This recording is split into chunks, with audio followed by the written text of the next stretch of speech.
Hekimlerin işkence karşısındaki tavrı aslında hepimizin utanacağı bir şey.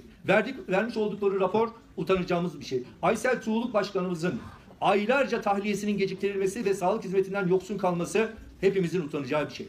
Sayın Bakan, İmralı'da Öcalan'ın sağlık durumuyla ilgili bilginiz var mı? Bence yok. Ailesinin de yok.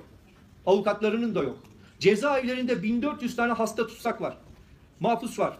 Bunlarla ilgili bir bilginiz var mı? Yok. İlgilenmiyorsunuz. Bizim alanımız değil diyorsunuz. Oysa birçoğu 400'e yakını ölmek üzere. Oysa onlar da vatandaş. Mahkum olabilirler. Cezaları olabilir ama şunu unutmayalım. Sağlık hakkından yoksun bırakmak gibi bir ceza dünyada yok. Anayasa ne diyor? Herkese diyor. Herkese demişse bu da sizin sorumluluk alanınızdadır. Biz Öcalan'ın sağlık durumunu öğrenmek istiyoruz. Biz 1400 tane hasta mahpusun tahliye edilmesini istiyoruz. Ama bunda siyasetten daha fazla inisiyatif alması gereken sizlersiniz. Sağlık Bakanlığı